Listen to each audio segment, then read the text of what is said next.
Hi everyone. Today we will go over about Alzheimer's disease and gout. So we'll start with Alzheimer's disease. Alzheimer's disease is the leading cause of dementia and one of the most common cause of severe cognitive dysfunction in older adults. In diagnosing this condition, it is required to have the presence of memory impairment, plus aphasia, apraxia, and/or agnosia, and also disturbances in executive functioning. The cognitive decline of this disease significantly alters social or occupational functioning, and it changes the patient's prior level of function. According to the Alzheimer's Association, there are three stages of Alzheimer's. The first one is mild or early stage. In this stage, person may still function independently, but they may have already feel having some memory lapses. Uh, Patients with this condition, they have problem coming up with the right word or name. They have trouble remembering names, challenges in performing tasks in social or work settings, forgetting materials that one has just read, losing or misplacing a valuable object, and increased trouble with planning or organizing. The second stage is moderate or the middle stage.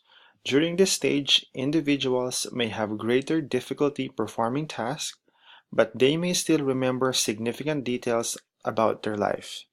They may be forgetful of events, they may feel moody or withdrawn, they are unable to recall addresses, telephone numbers, high school or college from which they graduated.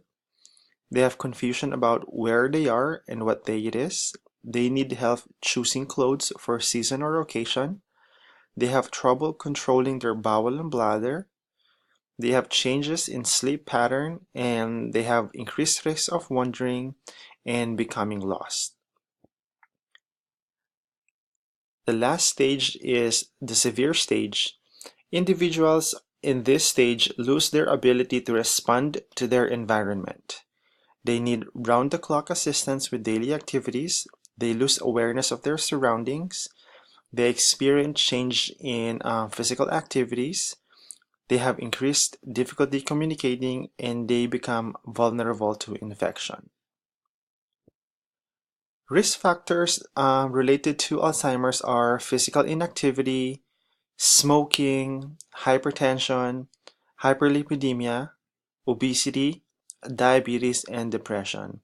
And there are also studies that head trauma can also contribute as a risk factor in having Alzheimer's disease. Just a quick pathophysiology of Alzheimer's disease. So all of the risk factors causes an altered breakdown and clearance of beta amyloid that causes formation of neuritic plaques. Then there will be neurofibrillary tangles that disrupts the nerve impulse transmission. And with that, there is going to be a loss of synaptic plasticity. There's going to be a loss of neurococcal repair and remodeling.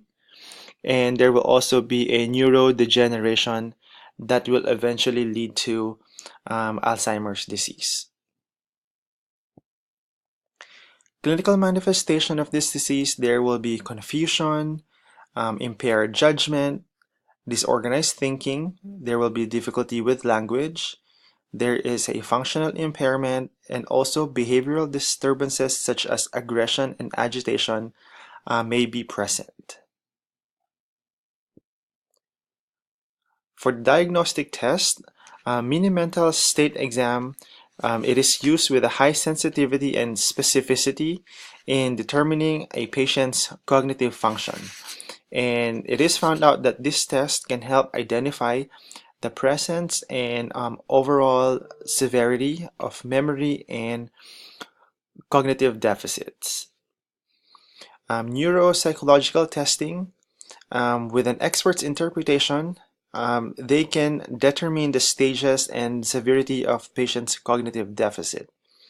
It has shown that this test has greater sensitivity than brief cognitive tests.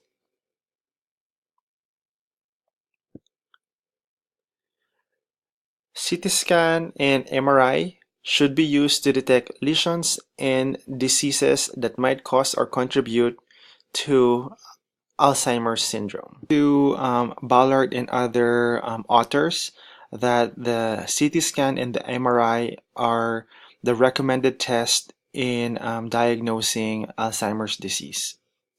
And with the MRI, um, had been used successfully to identify differences in medial temporal atrophy that contributes to having mild cognitive impairment that will eventually lead to Alzheimer's disease.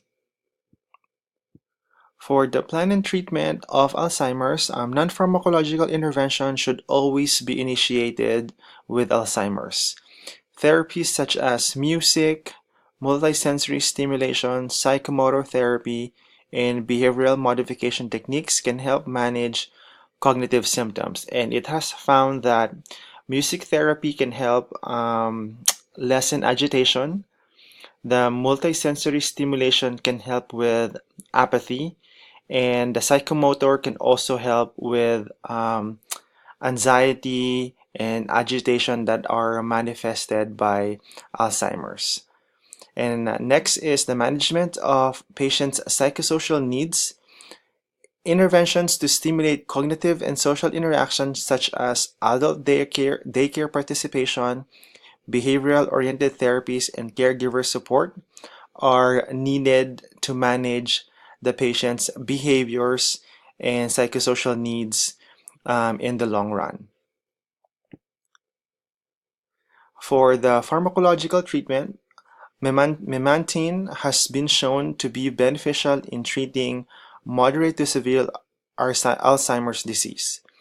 Clinical studies showed that this medication works by slowing the rate of decline in patients' activities of daily living. Donepezil demonstrated significant benefits on the cognitive and functional measures in patients with moderate to severe dementia. And evidence-based studies showed that after 6 months of taking this medication, it provides improvement on cognition and less decline in function. Tricyclic antidepressants such as mirtazapine has been studied to be effective in Alzheimer's patients with poor appetite and insomnia. And the use of antipsychotic medication, it has been controversial in treating Alzheimer's disease.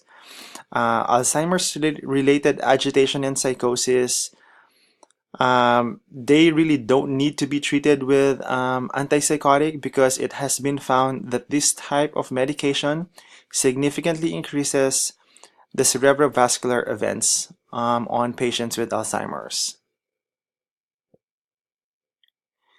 Keeping patients' environment safe can assist them to prevent injuries and accidents. It can also help patients for them to feel more relaxed and be able to maintain their independence. And education of family about possible placement in assisted living or nursing home may be needed when a caregiver is no longer available. Our next topic is gout.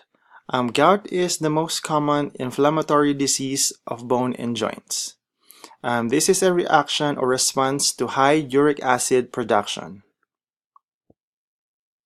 Risk factors of gout are age, genetics, increased alcohol intake, and also obesity and lead toxicity. Clinical manifestation, patients with gout will exhibit having pain, there will be erythema, edema. Some patients can also develop tophi due to phagocytosis and formation of monosodium urate crystals. And if there are prolonged crystal buildup can result in joint damage and formation of kidney stones that can eventually lead to renal failure. Diagnostic tests, confirmation of monosodium urate crystals on polarized microscopy is the gold standard for diagnosing gout. And uric acid level should be obtained to check for hyperuricemia. Having an accurate baseline of this level may aid in the establishment of diagnosing gout. Ultrasound can be done to identify bone erosions or fracture from prolonged or tophi formations. This is more sensitive than doing an X-ray. For plan and treatment, patient education of the disease is very important in managing and controlling this condition. Maintaining acceptable weight and avoidance of high purine foods can help in the management of gout. Instruct patient about non-pharmacological interventions in managing the symptoms, such as resting the affected limbs, or avoid putting weight on the leg or the foot, application of cold compress to reduce inflammation, and also having increased fluid intake can help flush the uric acid crystals. For acute attacks, studies have found that colchicine is the preferred medication over any other NSAIDs due to its lesser adverse effect. It prevents or lowers the frequency of flares from 80 to 85%. And colchicine, patient with decreased GFR needs to be monitored while taking this medication. For chronic gout, allopurinol is the principal treatment for recurrent gout. Studies have shown that it has added benefit of preventing chronic disease in patients with gout, CKD, and congestive heart failure.